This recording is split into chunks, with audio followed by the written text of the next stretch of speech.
सो सबको नमस्कार। अ, पिछले दिन हम लोग मेरे संघ की औरतें पढ़ रहे थे। तो मेरे संघ की औरतों में हम लोगों ने मेरे संघ की औरतें पाठ में मृदुला गर्ग ने अपनी नानी की कहानी, दादी की कहानी, नाना जी के बारे में, सबके बारे में बताया था। ठीक है ना। उसके बाद वो बता रही थी कि आखिर क्यों उन्हें सब लोग ज्यादा पसंद करते थे। ठीक है ना। तो हम लोग ये जाने थे, फिर आजादी वो काफी आजाद ख्यालों की रही थी। ठीक है ना, इतना तक हम लोगों ने पढ़ लिया था। पृष्ठ संख्या 16। तो चलिए, सब लोग पृष्ठ संख्या 16 निकाल लेते हैं। हम लोग बिना वक्त जाया किए सीधे पाठ पर आते हैं। यहां तक पढ़ लिया था। ठीक है। अगर आप लोगों को याद आ रहा होगा तो हमने यहां तक पढ़ लिया था।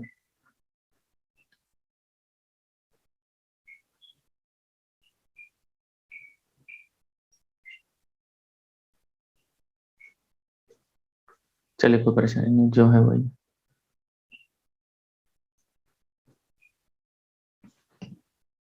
ठीक है।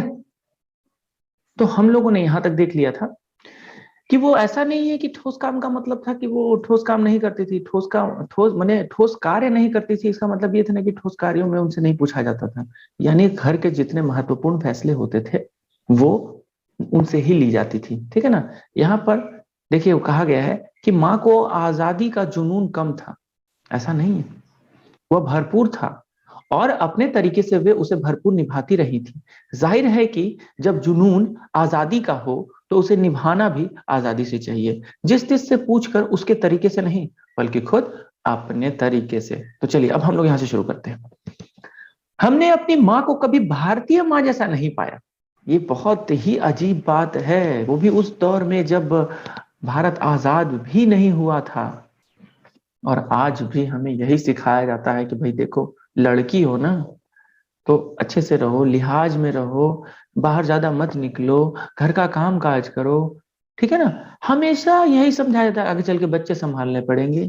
क्यों भाई, सिर्फ लड़कियों की जिम्मेदारी है क्या? ऐसा नहीं है, ये दोनों की जिम्मेदारी होती है। खैर, तो हमने अपने माँ को कभी भारतीय माँ जैसा नहीं पाया। न उन्होंने कभी हमें लाड़ किया, यानी दुलार, न हमारे लिए खाना पकाया, और न अच्छी पत्नी बहू होने की सीख दी। और कभी भी ये भी नहीं कहा कि देखो, अच्छी और पत्नी बहू होना ने हम लोगों को, यानी लेखिका को, मृदुला गर्ग हो या उनके जितने भी भाई बहनें थे उनको, बहनों को खास करके, कभी भी ये नहीं कहा कि आगे चल के तुम्हें ऐसा होना पड़ेगा, अच्छी बहू बनने का प्रयास करो, अच्छी बेटी बनने का प्रयास करो। ठीक है ना, ऐसा कभी नहीं कहा उन्होंने। आई बात समझ में? तो कुछ अपनी बीमारी के चलते भी वे घर बार नहीं संभाल पाती थी, पर उसमें ज्यादा हाथ उनकी अरुचि का था। ऐसा नहीं है कि बीमारी ही एक तरह से उनके उसका कारण था, ऐसा नहीं है। वो जानबूझकर, यानी वो, उन्हें अच्छा भी नहीं लगता था ये सब करना, घर का काम काज करना किसी को पसंद नहीं आता। यहाँ अगर ऐसा लागू हो जाए तो लड़कियां तो खुश हो जाएंगी। खैर, मेरा कहना है कि दोनों को मिलजुल के करना चाहिए। ठीक है ना। उनका ज्यादा वक्त किताबें पढ़ने में बीतता था, उनकी वक्त साहित्य चर्चा में या संगीत सुनने में, और वे यह सब बिस्तर पर लेटे लेटे किया करती थी। फिर भी, जैसा मैंने पहले कहा था, हमारे परंपरागत दादा दादी या उनकी ससुराल के अन्य सदस्य उन्हें न नाम धरते थे, न उनसे आम औरत की तरह होने की अपेक्षा रखते थे। कभी भी नाम से नहीं बुलाते थे। ठीक है ना। और न कभी एक सामान्य औरत होने की अपेक्षा करते थे, बिल्कुल वो अलग थी। ठीक है। उनमें उनमें सबकी इतनी श्रद्धा क्यों थी? आखिर क्या कारण था? साहबी खानदान के रोब के अलावा, देखिए, एक तो वो साहबी खानदान से थे तो इसीलिए शायद रोब उनका ज्यादा चलता होगा। लेकिन वो जरूरी नहीं कि यही कारण हो, इसके अलावा भी कुछ कारण रहे होंगे। वो मानती हैं कि मेरे हिसाब से दो कारण रहे होंगे। ठीक है ना। वो कहती है साहबी खानदान के रोब के अलावा मेरी समझ में दो कारण आए हैं। एक, वे कभी झूठ नहीं बोलती। ठीक है ना। पहला क्या था, वो कभी झूठ नहीं बोलती थी। और दूसरा क्या था, वे एक की गोपनीय बातों को दूसरों पर जाहिर नहीं करती थी। ये हर एक इंसान में होनी चाहिए। सबसे बड़ी बात, आप हमेशा सच कहें। और दूसरी यह बात कि कभी भी एक की बात को दूसरों को मत बताएं, दूसरों पर जाहिर ना होने दें। ये एक अच्छा, जो है, एक इंसान, एक अच्छे सज्जन पुरुष की एक पहचान है। ठीक है ना। तो अब देखिए, अब इसके वजह से उनको क्या मिलता था? पहले के कारण, अर्थात जो कभी झूठ नहीं बोलती थी, तो पहले के कारण उनके घर वालों का आदर मिला हुआ था। कभी झूठ ही नहीं बोला भाई, तो घर वाले क्यों नहीं मानेंगे? आप ही घर में अपने हमेशा सच बोलिए ना, फिर आपको हर कोई इज्जत करेगा, हर कोई आपकी बात मानेगा, समझेगा। ठीक। तो पहले के कारण उन्हें घर वालों का आदर मिला हुआ था, दूसरे के कारण बाहर वालों की दोस्ती। अब देखिए, अगर आप एक की बात दूसरों पर जाहिर नहीं करेंगे तो बाहर वाले भी आपसे जो है बहुत जुड़ने का प्रयास करेंगे, आपको अच्छा समझेंगे। ठीक, तो आगे देखते हैं। तो दोस्त वे हमारी भी थी, यानी अपनी बेटियों की, यानी यहाँ लेखिका कह रही कि हमारी भी वो दोस्त बन के रहती थी। माँ की भूमिका हमारे पिता बखूबी निभा देते थे। माँ तो कभी माँ बनी नहीं, मेरा मतलब है वो माँ की तरह कभी दिखाई नहीं। ठीक है ना, उन्होंने कभी दिखावा नहीं किया कि मैं एक माँ बनना चाहती हूँ, लेकिन ऐसा नहीं कि वो प्यार नहीं करती थी।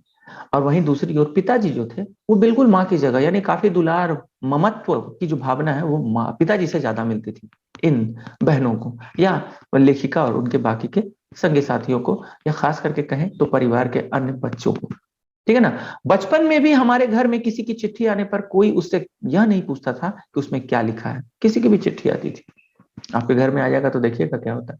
आए तो जरा, अरे क्या है, जरा मेरे सामने खोल के दिखा। देखिए, विश्वास बनाना पड़ता है, ऐसे ही नहीं बन जाता है। ठीक है ना, अगर आप विश्वास बना लेंगे ना तो उसको कायम रखिए और वैसा बन के दिखाइए। और वो कब आता है, जब आप हमेशा सच बोलते हैं, सच का साथ देते हैं, और कभी भी, जिसको आज की भाषा में हम कहते हैं चुगली करना, एक की शिकायत दूसरों के पास जाके करना, या उसने क्या कहा ये जाकर बताना, कभी नहीं करना चाहिए ऐसा। Don't do that, never do that. Okay, भले वह एक बहन की दूसरे बहन की क्यों ना हो। ठीक है ना, भले एक बहन दूसरे बहन को क्यों ना लिखा हो चिट्ठी, यानी एक बहन ने किसी दूसरे बहन को लिखा हो तो भी वो नहीं देखते थे। और और माँ यह जानने को बेहाल हो कि बीमारी से वह उबरी या नहीं। छोटे से घर में 6 बच्चों के साथ, छह, ठीक है ना, छह, 5 बहन और एक भाई, तो 6 बच्चों के साथ सास ससुर आदि के रहते हुए भी हर व्यक्ति को अपना निजत्व बनाए रखने की छूट थी इतने बड़े फैमिली में। देखिए, न्यूक्लियर फैमिली में आजकल, यानी कि एकल परिवार में भी इतनी परेशानियां आती हैं, और यहाँ तो सब पूरे जुड़े हुए थे, एक साथ सब लोग रहते थे, इतने सारे लोग रहते थे, फिर भी कोई परेशानी नहीं थी, और सबका अपना निजत्व यानी अपनी पहचान बनाने की इजाजत और छूट थी। इसी निजत्व बनाए रखने की छूट का फायदा उठाकर हम 3 बहनें और छोटा भाई लेखन के हवाले हो गए। हम 3 बहनें कौन कौन, हम देखते हैं कौन कौन थे। लीक से खिसके अपने पूर्वजों में माँ और नानी ही नहीं रही होती तो गनीमत रहती, पर अपनी एक परदादी भी थी। परदादी मतलब आप समझ रही हैं, यानी पिताजी के माँ की माँ। ओके, जिन्हें कतार से बाहर चलने का शौक था, यानी लीक से हटकर, यानी भेड़िया चाल चलना नहीं जानती थी वो खुद ही तय करती थी कि उन्हें क्या करना है। उन्होंने व्रत ले रखा था कि अगर खुदा की फजल से उनके पास कभी 2 से ज्यादा धोतियां हो जाएंगी तो वे तीसरा दान कर देंगी। उन्होंने क्या सोचा था कि अगर मुझे एक से ज्यादा मिल गया, यानी जो कुछ भी मिलता था अगर ज्यादा मिल जाता था तो वो कभी अपने पास नहीं रखती थी, वो दान कर देती थी। ठीक है ना, और उसके बाद जैन समाज में अपरिग्रह, अपरिग्रह का मतलब होता है क्या, देखिए यहाँ देखिए, यानी दया या अपरिग्रह 2 नंबर है ना। हाँ, इसका मतलब होता है संग्रह ना करना, संग्रह ना करना, उसको हम कहते हैं। ठीक है, तो देखिए यहाँ उन्होंने क्या कहा था कि जैन समाज में अपरिग्रह की सनक बिरादरी बाहर हरकत नहीं मानी जाती थी। ठीक, इसीलिए वहां तक तो ठीक था, पर उनका असली जलवा तब देखने को मिला जब मेरी माँ पहली बार गर्भवती हुई। मेरी माँ मतलब कौन, लेखिका की माँ। ठीक है, पहली बार गर्भवती हुई। मेरी परदादी ने मंदिर में जाकर मन्नत मांगी कि उनकी पतोहू का पहला बच्चा लड़की हो, यानी वो चाहती थी, यानी मेरी माँ की सास, यानी लेखिका की माँ की सास ये चाहती थी। बहुत अजीब बात है ये, और आज के जमाने में भी ये सोचने वाली बात है। मुझे नहीं लगता ऐसा होगा, और अगर हो रहा है, कुछ बदलाव आ रहे हैं, ये अच्छी बात है, सकारात्मक परिवर्तन आ रहा है, लेकिन पूरी तरह से आना चाहिए। मेरी परदादी ने मंदिर में जाकर मन्नत मांगी कि उनकी पतोहू का पहला बच्चा लड़की हो। यह गैर रवायती मन्नत मांगकर ही उन्हें चैन नहीं पड़ा। उसे भगवान और अपने बीच पोशीदा रखने के बजाय, यानी सीक्रेट, ठीक है ना, खास मतलब अंदरूनी बात, पोशीदा रखने के बजाय सरेआम उसका ऐलान कर दिया, यानी सारे गांव को बता दिया कि भाई मैं चाहती हूँ कि मेरी पतोहू का पहला बच्चा लड़की हो। आई बात समझने, लोगों के मुंह खुले के खुले रह गए। उनके फितूर मतलब यह जो तौर तरीका था, यानी उनकी जो इच्छा थी, उनकी फितूर की कोई वाजिब वजह ढूंढे न मिली। यह भी नहीं कह सकते थे कि खानदान में पुश्तों से कन्या पैदा नहीं हुई थी, इसलिए माँ जी बेचारी कन्यादान के पुण्य के अभाव को पूरा करने के चक्कर में थी। क्योंकि पिताजी की ही नहीं, दादाजी की भी बहनें मौजूद थीं। हाँ, पहला बच्चा हर बहू का बेटा होता रहा था। खैर, माँ जी ने अपनी तरफ से कोई सफाई नहीं दी, बल्कि बदस्तूर यानी लगातार मंदिर जाकर मन्नत तुहराती रही। ठीक है ना। पूरा नकुड़ गांव जानता था कि माँ जी का भगवान के साथ सीधा सीधा तार जुड़ा हुआ है, बेतार का तार। ठीक है ना। भगवान से हमारा रिश्ता क्या है, कोई थोड़ी कोई रस्सी से या धागा से या तार से जुड़ा हुआ है, वो तो ऐसे ही जुड़ा हुआ है। ठीक उनका भी वैसा ही था। इधर वह तार खींचती, ठीक है ना, और उधर टन से तथास्तु होता, यानी कि वो जो मांगती थी वो पूरा हो जाता था। मेरी दादी तो पहली मर्तबा में ही तैयार हो गई थी कि गोद में खेलेगी तो पोती। पर माँ जी की आरजू किस कदर रंग लाएगी, उसका उन्हें भी गुमान ना रहा होगा, यानी उन्हें भी नहीं पता था कि क्या ऐसा हो सकता है। तो चलिए आगे देखते हैं क्या हुआ। अगर हम आगे देखें तो सोचने वाली बात है कि लड़की की गैर वाजिब वाजिब जुस्तजू सुन भगवान कुछ ऐसी अफरा तफरी में आ गए कि एक न दो, पूरी 5 कन्याएं एक के बाद एक धरती पर उतार दी। यानी समझ में आई बात। भगवान को क्या कहें, माँ जी के सामने तो नामी चोर भी अफरा तफरी में आ जाते थे। माँ जी और नामी चोर का किस्सा होश संभालने के बाद मैंने कई बार सुना था। चोर के दीदार की खुशनसीबी भी हाथ आई थी। तो चलिए अब देखते हैं हुआ क्या था। हुआ यूं था कि किसी शादी के सिलसिले में नकुड़ की हवेली के तमाम मर्द बारात में दूसरे गांव गए हुए थे। औरतें सज धज कर रत जगह मना रही थी, यानी रात को जाग कर वो मजे कर रही थी। नाच गाने और ढोलक की थाप के शोर में नामी चोर कब सेंध लगाकर, यानी अचानक से वो सुराग बनाकर यानी जगह बनाकर कब घर में घुस गया, यह देखकर कब सेंध लगाकर हवेली में घुस गया किसी को खबर ना हुई। पर चोर था बदकिस्मत। जिस कमरे में घुसा उसमें माजी सोई हुई थी। माजी यहाँ पे जो दादी को कहा गया, ठीक है ना। औरतों के शोर से, मानी परदादी को, औरतों के शोर से बचने को वे अपना कमरा छोड़ दूसरे के कमरे में जा सोई थी। चोर बेचारा तमाम ज्योग्राफियां दिमाग में बिठला कर उतरा था, यानी उसने सारा लिया था कैसे कैसे कहां पर कौन कौन है, उस तरह से अंदर घुसना है। ठीक, लेकिन कोई फायदा नहीं हुआ। ठीक है, उसे क्या पता था कि इतनी बड़ी बूढ़ी पुरखिन जगह बदल लेगी। खैर, बुढ़ापे की नींद ठहरी। चोर के दबे पांव की आहट से ही खुल गई। जो बुढ़ापे में जो है ना, नींद बड़ी कच्ची होती है तुरंत। ठीक है ना, जो आंखें खुल जाती हैं। तो अब परदादी ने कहा, कौन? माँ जी ने इत्मीनान से पूछा। कौन? जी मैं। चोर ने युगों से चला आ रहा पारंपरिक असंगत जवाब दिया। ठीक है ना। लेकिन परदादी ने क्या कहा? पानी पिला। माँ जी ने कहा, जी मैं। चोर झिझक कर रह गया। तब तक माँ जी बिस्तर के बराबर में टटोल कर देख चुकी थी कि लोटा खाली था। ऐसा कर, उन्होंने कहा, यह लोटा ले और कुएं से पानी भर ला। पर देख, कपड़ा कसकर बांधे रखियो और तरीके से छानियो। यानी कुएं का पानी में कुछ चला गया, कीड़ा मकोड़ा या कोई कंकड़ पत्थर, इसीलिए कपड़ा रख दिया जाता था। और कपड़ा रख कर क्या किया जाता था? छान लिया जाता था पानी को, तब जाकर खिलाया जाता था, पिलाया जाता था। ठीक है ना, भरा जाता था पानी। चोर घबरा गया। अंधेरे में इन्होंने कैसे जाना कि उसके मुंह पर कपड़ा बंधा है। खैर, अब जो था सो था। और कमर में भांग। भगवान से उनका तार जुड़े होने की खबर उसे थी, पर बुढ़िया भांग भी छानती होगी, एकदम यकीन न हुआ। इसी से कुछ हैरान परेशान हो उठा। आगे क्या हुआ? जल्दी कर भाई। तभी माँ जी ने कहा, बड़ी प्यास लगी है। पर मैं तो चोर हूं।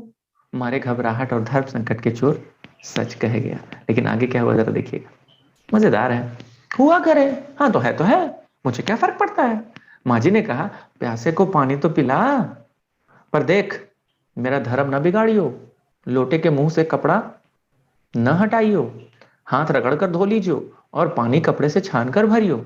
यानी कहने का मतलब है सब तरीके से करना भाई, मेरा धर्म मत तोड़ देना। ठीक है ना। आगे, आप चोर के हाथ का पी लोगी, मैं चोर हूं और मेरे हाथ का पानी पी लीजिएगा। कहा ना, रगड़ कर धो लीजो। सब नाच गाने में लगे हैं, तेरे और भगवान के सिवा कौन धरा है जो पिलाएगा? खैर अब क्या हुआ देखिए, भगवान वहीं कहीं उसके बराबर में धरे हैं, ठीक है ना। सुनकर चोर कुछ ऐसा अकबकाया कि लोटा उठाकर चल दिया। पूरी एहतियात के साथ पानी भरकर लौटा तो पहरेदार ने धर दबोचा। कुएं पर देख लिया गया था, पर तब माँ जी ने लोटे का आधा पानी खुद पीकर बाकी चोर को पिला दिया और कहा, एक लोटे से पानी पीकर हम माँ बेटे हुए, अब बेटा चाहे तू चोरी कर चाहे खेती। ठीक है ना। बेटा बेचारा किस लायक रह गया होगा, सो रोमांचक धंधा छोड़ खेती से लगा। सालों साल लगा रहा। जब मैंने उसे देखा तो बड़ा भला मानुस बूढ़ा लगा मुझे, डरा डरा हैरान सा। अब खानदानी विरासत कहिए या जीवाणुओं का प्रकोप, यानी अन्य लोगों को कहा गया है, उन दो सन की बुढ़ियों के बीच मैं अच्छी फंसी। लेखिका, एक तरफ माँ जी के चलते अपने लड़की होने पर कोई हीन भावना मन में नहीं उपजी, दूसरी तरफ नानी के चलते देश की आजादी को लेकर नाहक रोमानी ही रही। ठीक है ना। यहां तक सबको समझ में आ गया।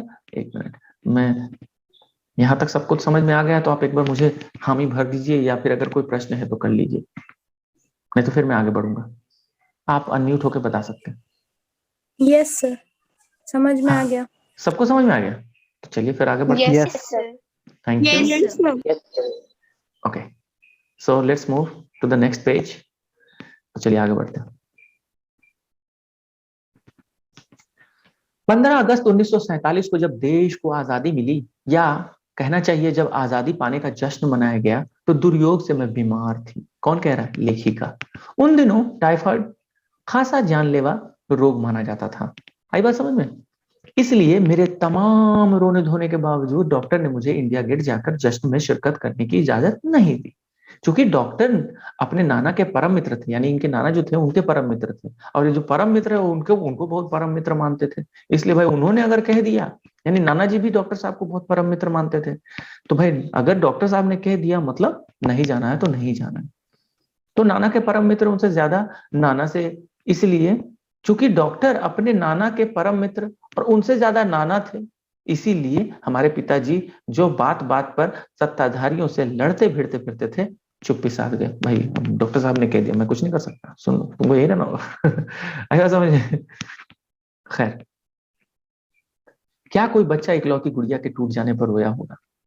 मेरी उम्र तब 9 बरस की थी, इतनी छोटी नहीं कि गुड़िया से बहलती, और इतनी बड़ी नहीं कि डॉक्टरी तर्क समझती।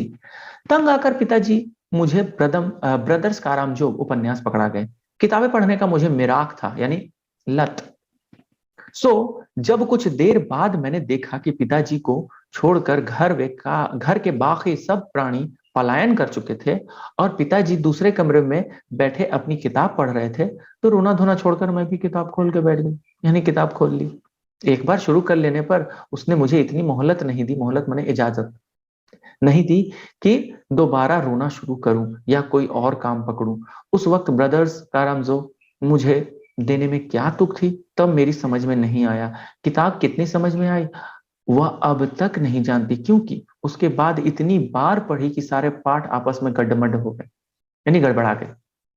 कितना पहली बार में पल्ले पड़ा, कितना बाद में, कहना मुश्किल है, पर इतना विश्वास के साथ कह सकती हूं कि उसका एक अध्याय जो बच्चों पर होने वाले अत्याचार अनाचार पर था, मुझे पहली बार में ही लगभग कंठस्थ हो गया था। उम्र के हर पड़ाव पर वह मेरे साथ रहा और मेरे लेखन के एक महत्वपूर्ण भाग को प्रभावित करता रहा। इनके और सारी जो रचनाएं है ना, उसमें भी उसका प्रभाव दिखता है, जैसे जादू का कालीन, मेरा नाटक, ठीक है ना, नहीं, वह 3 किलो की छुरी, ठीक, जैसी कहानियां, वह कठगुलाब उपन्यास के कई अंश। कठगुलाब उनका बहुत महत्वपूर्ण उपन्यास है, आप पढ़ेंगे तो आपको बहुत ही मजा आएगा, आप कभी पढ़ के देखिएगा।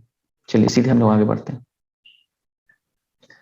माँ जी की मन्नत का असर रहा होगा कि मैं ही नहीं, मेरी चारों बहनें भी लड़की होने के नाते किसी हीन भावना का शिकार नहीं हुई। नानी माँ और परदादी की परंपरा बरकरार रखते हुए लीक पर चलने से भी इनकार किए रही। ठीक है ना। अब आगे देखते हैं। पहली लड़की जिसके लिए मन्नत मांगी थी वह मैं नहीं, मेरी बड़ी बहन थी, मंजुल। क्या नाम था? मंजुल भगत। बड़ी बहन का नाम था मंजुल भगत, याद रखिएगा, ठीक है ना। घर का नाम था रानी, बाहर का मंजुल। लेखिका अवतार हुआ मंजुल भगत। क्योंकि लिखना शादी के बाद शुरू किया और अपना नाम बदलकर पति का ग्रहण करने में कोई हीन भावना आड़े नहीं आई, इसलिए पैदाइश जैन नाम छोड़ भगत बनी। दूसरे नंबर पर मैं थी, घर का नाम उमा, बाहर का मृदुला। मैंने भी शादी के बाद लिखना शुरू किया, सो बतौर लेखिका नाम चला मृदुला गर्ग। मुझे याद है जब हमने लिखना शुरू किया उससे कुछ पहले नारीवाद का चलन हुआ था, यानी कि इसको हम कहते हैं नारी सशक्तिकरण और नारीवाद, यानी कि सब नारी को मिलना चाहिए, उसका हक मिलना चाहिए, ये सारी बातें, ठीक है ना। शादी के बाद नाम न बदलने का रिवाज उसी ने चलाया था, ठीक है ना। मन्नू भंडारी का हवाला देकर हमसे पूछा भी जाता था कि आप लोग इतनी पोंगापंथी घरघुस्सू क्यों हैं, यानी परंपराओं को मानने वाली और हमेशा घर में रहने वाली क्यों रहती हैं, नाम क्यों बदला। हाँ, अभी भी हमारे पास इसका कोई ढंग का जवाब नहीं होता था, अब भी नहीं है। पर नाम बदलने से अपने व्यक्तित्व का कोई नुकसान होते मैंने नहीं देखा। पूछने को तो पिताजी से लोग यह भी पूछते थे कि 5 बेटियों से आपका मन नहीं भरा था, जो हर बेटी के 2-2 नाम रख छोड़े हैं, ठीक है ना। मुझसे छोटी बहन का नाम है गौरी और बाहर का चित्रा, ठीक है ना, गौरी या चित्रा। उसके बाद क्या थी, उसका कहना है, ठीक है ना, तो वह लिखती नहीं थी, वह नहीं लिखती। उसका कहना था कि इसलिए, उसका कहना है वह इसलिए नहीं लिखती क्योंकि घर में कोई पढ़ने वाला भी तो होना चाहिए है। उसके बाद जब चौथी पांचवी बेटियां पैदा हुई तो पिताजी ने इतनी बात जमाने की सुनी कि उनका एक एक नाम ही रखा, रेणु और अचला, ठीक है ना। 5 बहनों के बाद एक भाई हुआ राजीव। मजे की बात यह है कि बीच की 2 बहनें ही लिखने से बची रही। कौन कौन, यानी मंजुल भगत लिखती थी, ठीक है ना, और मृदुला गर्ग लिखती थी, लेकिन उसके बाद जो है चित्रा और रेणु, ठीक है ना, वो लोग नहीं लिखते थे। अब है 5 बहनों के बाद अब आया राजीव। अब देखिए, ध्यान से देखिएगा, मजे की बात यह है कि ये सब अचला और राजीव फिर उसमें जा फंसे, ठीक है ना। आई बात समझ में, यानी रेणु रेणु और चित्रा नहीं लिखते थे, लेकिन उसके बाद फिर से अचला जो है लिखने लगी। किसमें लिखने लगी, अब अचला मुझसे 8 साल छोटी है और वक्त के बदलाव की लाज रखते हुए अंग्रेजी में लिखती है, ठीक है ना, याद रखिएगा। पर राजीव फिर हिंदी के हवाले, राजीव हिंदी में ही लिखता है। आगे देखते हैं। हम 4 लिखते हैं और तमाम खानदान हमें पढ़ता है। मेरी ससुराल में मुझे कोई नहीं पढ़ता। इस तथ्य को हजम करने में मुझे काफी वक्त लगा, फिर उसके फायदे भी नजर आने लगे। कम से कम घर के भीतर तो मुझे हिंदी आलोचना बुद्धि से 2-4 नहीं होना पड़ता था। हिंदी आलोचना का मतलब होता है समाज में चल रहे हैं, हिंदी साहित्य में जो वर्तमान की स्थितियां हैं, क्या होना चाहिए क्या नहीं होना चाहिए, किस विषय पर बात होनी चाहिए, इसको लेकर जब बातचीत होती है ना, तो उसको आलोचना कहते हैं। आलोचना का मतलब बुराई नहीं होता है, ठीक है, मैं आपको बता दूं। आलोचना का मतलब होता है अच्छे और बुरे, यानी उचित अनुचित, सही गलत दोनों पक्ष पर विचार करना, ठीक है ना। खैर, मैं अपनी नहीं उन अदेवियों की बात कहना चाहती हूँ, यानी किसकी किसकी, जो लोग नहीं लिखते थे। कौन कौन, चित्रा और रेणु, ठीक है ना। अब आगे देखते हैं कौन कौन नहीं लिखता था, एक बार जरा देख लीजिए। हाँ, चित्रा और रेणु, सही है, चित्रा और रेणु नहीं लिखते थे।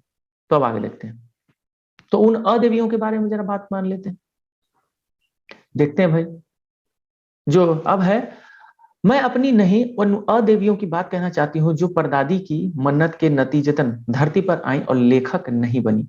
जो बनी उन्हें सांस लेने की जरूरत कुछ ज्यादा हो, समझ में आता है। जैसा मेरे पिताजी ने एक बार मंजुल से कहा था, कोई दम नहीं घुटता, सांस लेने की जरूरत ही ज्यादा है।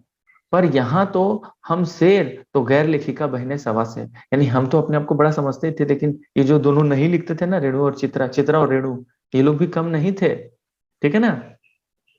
कैसे, चौथे नंबर वाली रेणु का आलम यह था कि गर्मी की दोपहरी में स्कूल से वापसी पर जब गाड़ी उसे और उससे छोटी बहन अचला को बस अड्डे में लेने जाती तो रेणु जो है उसमें बैठने से इनकार कर देती थी। पता है उसका क्या कहना था, उसका कहना था क्यों, थोड़ा सा रास्ता गाड़ी में बैठकर तय करना सामंतशाही का प्रतीक है, यानी दिखावा। वो दिखावा नहीं करना चाहती थी, यानी बड़े लोगों की पहचान है, दिखाएंगे कि भाई हम बहुत बड़े लोग हैं इसलिए बैठ के जाएंगे, मैं नहीं जाऊंगी, जो शायद था। पर साथ ही पिता के अतिरिक्त लाड़ का भी, और रसोइये को खाना खिलाकर जल्दी फॉरिंग करने की लाचारी। फॉरिंग का मतलब होता है कार्य से निवृत्त, ठीक है ना, यानी छुट्टी देता की लाचारी का भी। माँ तो सब चीजों से उदासीन रहती थी, यानी उनसे कोई मतलब नहीं रहता था। उदासीन रहना मतलब कोई मतलब नहीं रहता था, ठीक है ना। पिता काफी कुढ़ते भूनते जब देखते कि अचला गाड़ी में बैठी चली आ रही है और रेणु पीछे पीछे पसीने में तरबतर खरामा खरामा मैंने धीरे धीरे। बचपन में एक बार चुनौती दिए जाने पर उसने जनरल थिमैया को पत्र लिखकर उसका चित्र मंगवा लिया था, जो एक मोटरसाइकिल सवार जवान आकर उसके हाथ में दे गया था। अब क्यों इसकी चर्चा हुई, जरा ध्यान दीजिएगा। पड़ोस में उसका रुतबा काफी बढ़ गया था। गाड़ी में बैठने के बाद उसे इम्तिहान देने से भी परहेज था। स्कूल तो जैसे तैसे पास कर लिया, पर जब बीए का इम्तिहान देने की बारी आई वो अड़ गई कि मैं नहीं दूंगी। अब भाई क्यों भाई, सुनिएगा जरा, बड़ा इंटरेस्टिंग है। देखिए क्यों आज के समय में भी ये बच्चों के मन में प्रश्न होता है कि क्यों ऐसे पीछे पड़े रहते हैं, ठीक है ना। सोनाली कुछ कहना है क्या? Do you have any query और क्वेश्चन? अगर आप कहना चाहती हैं तो आप अनम्यूट होकर बोल सकती हैं। अच्छा रुक जाइए, नहीं आप अनम्यूट हो सकती हैं, बोलिए। कुछ पूछना है बाबू? नो सर, वो गलती से हो गया अच्छा था। कोई बात नहीं, कोई बात नहीं, होता है, ठीक है ना। तो चलिए हम आगे बढ़े। देखिए, हाँ तो हम कहाँ थे? हाँ, तो उदासीन रहती थी। उदासीन मतलब कोई मतलब नहीं रहता था किससे? माँ तो सब चीजों से उदासीन रहती थी, यानी लेखिका की माँ। उनको कोई फर्क नहीं पड़ता था, कोई मतलब ही नहीं था। पिताजी, पर पिताजी काफी कुढ़ते भूनते रहते थे जब देखते थे कि अचला गाड़ी में बैठी चली आ रही है और रेणु पीछे पीछे पसीने में तरबतर खरामा खरामा धीरे धीरे। बचपन में एक बार चुनौती दिए जाने पर उसने जनरल थिमैया को पत्र लिख दिया था और उसका चित्र मंगवा लिया था, जो एक मोटरसाइकिल सवार जवान आकर उसके हाथ में दे गया था, ठीक है। पड़ोस में उसका रुतबा काफी बढ़ गया था। गाड़ी में बैठने के साथ उसे इम्तिहान देने से भी परहेज था। स्कूल तो जैसे तैसे पास कर लिया, पर बीए का जब इम्तिहान देने की बारी आई तो वो अड़ गई। क्या बोली? पहले मुझे समझाओ कि बीए करना क्यों जरूरी है, तब मैं इम्तिहान दूंगी। अगर मुझे यकीन आ गया कि हाँ कोई फायदा है, वरना नहीं करूंगी। हमने तरह तरह के तर्क दिए। माँ ने कहा पिताजी से पूछो, लेकिन देखिए क्या होता है। अब पिताजी ने क्या तर्क दिया? अरे नौकरी कर पाओगी, शादी कर पाओगी, लोग इज्जत से देखेंगे, वगैरह वगैरह। कोई तर्क विश्वसनीय नहीं लगा। मुझे नहीं लगा कि ये कुछ जरूरी बात है जिसकी वजह से मैं बीए करूं, न रेणु को न खुद उन्हें, यानी उनके पिताजी को भी। आखिर उन्होंने उसी को तर्क का सहारा दिया, पता है क्या? जो युगों से चला आ रहा है, माँ बाप के काम आता रहा है। और वो क्या था? और वो था ये, कहा बीए करो क्योंकि मैं कह रहा हूं करो, ठीक है ना। रेणु ने बीए कर तो लिया सिर्फ पिताजी की खुशी के लिए, यानी पास होने लायक नंबर लाकर। सच बोलने में वह माँ से भी ज्यादा कदम एक माँ से भी एक जो है 2 कदम आगे है। गनीमत यह है कि आधा समय उसके सच सुनकर लोग सोचते हैं वह मजाक कर रही होगी। सही बात है। आज के समय में आप अगर किसी को सच बोलिएगा ना तो लोग लगेगा मजाक कर रहे हैं। ये बात एकदम सच है। और आज भी तो देखिए, माँ से भी ज्यादा कदम आगे हैं। तो गनीमत यह है कि आधा लोग यह सोचकर मतलब यह सच सुनकर लोगों को लगता है कि वो मजाक कर रही होगी, ठीक है ना। इसलिए बिना मेहनत वह लोगों को हंसाए रख लेती है, क्योंकि हमेशा सच बोलती है। आज भी उसे कोई इत्र भेंट करता है तो पता है वो क्या कहती है? नहीं चाहिए, मैं नहाती हूँ। तीसरे नंबर पर है चित्रा। वह कॉलेज पढ़ने तो जाती थी, पर खुद पढ़ने से ज्यादा दिलचस्पी औरों को पढ़ाने में। ऐसे लोग होते हैं जो खुद पढ़े ना पढ़े लेकिन दूसरों को जरूर पढ़ाएंगे। काफी लोग मिलेंगे आपको। दिलचस्पी औरों को पढ़ाने में थी, इसलिए इम्तिहान में उसके अंक कम और उनके शागिर्दों यानी साथियों के ज्यादा आते थे। पर अपने यहाँ साथ चलता है, अरे कोई बात नहीं। उसकी शादी का वक्त आ गया आया तो उसने एक नजर में लड़का पसंद करके ऐलान कर दिया कि शादी करेगी तो उसी से करेगी। बताइए Simran, do you have any query? If you have then yes yes, बोलिए। सर, लेकिन सब लोग कहते हैं नॉलेज बांटने से बढ़ता है, तो फिर उसके कम नंबर क्यों आते थे एग्जाम? होता क्या है ना, हम दूसरों को समझा तो देते हैं, लेकिन जब हमारी बारी आती है और हम जब सोचते हैं कि हम उसको सही तरीके से जो हमने समझा है उसको हम लिखें, तो शायद हम उन चीजों को पन्नों पर उतार नहीं पाते, इसीलिए उनके कम नंबर आते हैं। लेकिन जो समझने वाला होता है उसमें ये टैलेंट होता है कि वो समझ कर उन बातों को पन्नों पर उतार दे। तो ये भी तो एक टैलेंट है ना।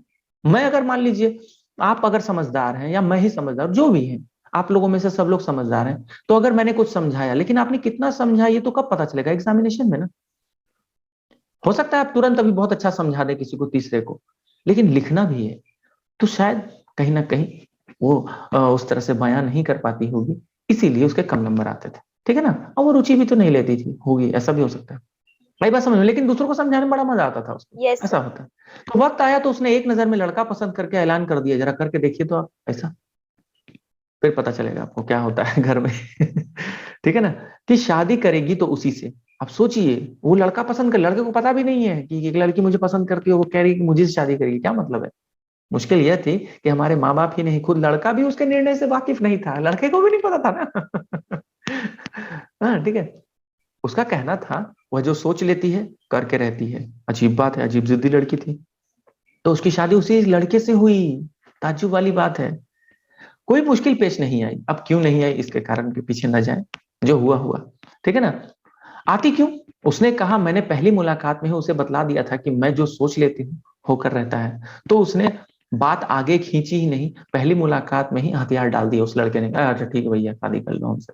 ठीक है ना? आगे।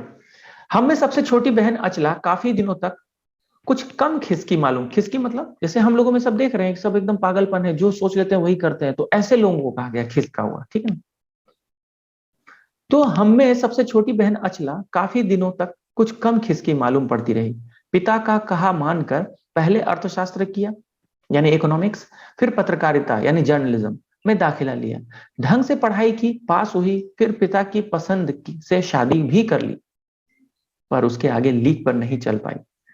घर बार में मन ज्यादा रुचा नहीं, और मंजुल और मेरी तरह उम्र के 30 बरस पार करते ही लिखने का रोग लगा। ठीक है ना? उनको भी लिखने लिखने का रोग लग गया था। आई बात समझ में? तो चलिए, यहां तक तो हमने पढ़ लिया। अब मैं सोच रहा हूं इसको भी थोड़ा सा देख लेते हैं। एक बात हम में एक सी रही, पता है क्या? घर बार को परंपरागत तरीके से हमने भले न चलाया हो, उसे तोड़ा भी नहीं। यानी हम घर के नियम कानून को कभी तोड़ते भी नहीं थे, ऐसा भी नहीं था। शादी एक बार की और उसे कायम रखा, चाहे तलाक के कगार पर खड़ी चली हो। ठीक है ना? पर कगार तोड़ डूबी नहीं, यानी हमने वैसे ही चलने दिया। शायद इसलिए कि जैसा मैंने अपने पहले उपन्यास में लिख डाला था, हम सभी विश्वास करती रही होंगी कि मर्द बदलने से कोई प्रयोजन सिद्ध नहीं होता। ठीक है ना? घर के भीतर रहते हुए भी अपनी मर्जी से जी लो तो काफी है, और इतना ही काफी होता है। आई बात समझ में? शादी के बाद मैं बिहार के ऐसे छोटे कस्बे डालमिया नगर, आप लोग सब जानते हैं, में रही, जहां मर्द औरतें चाहे पति पत्नी क्यों ना हो। आज भी आपके माता पिता क्या जाते हैं बताइए? चलिए, हो सकता है आपके माता पिता चले जाए, लेकिन दादा दादी को जरा बोलिएगा तो मूवी देखने चलिए, नहीं जाएंगे। वो एक साथ कभी रहते ही नहीं है।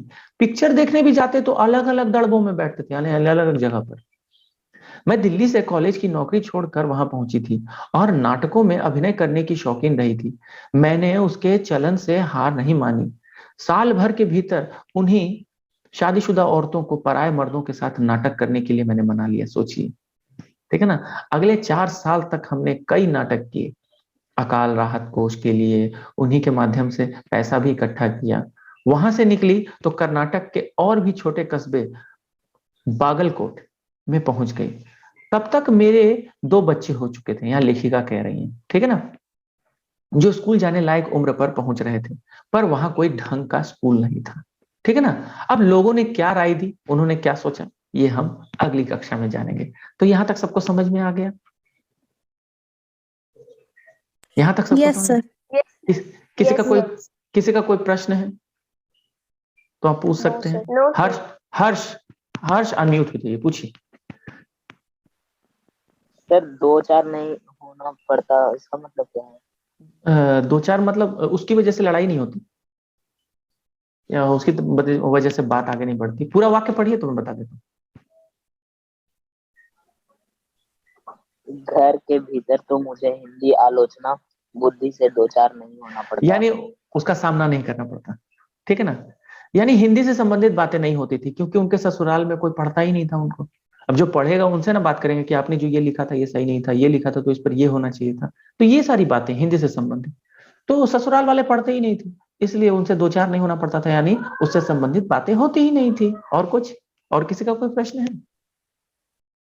कहीं से भी? No sir. ओके, तो चलिए यही समाप्त करते हैं, आज के लिए इतना ही। धन्यवाद।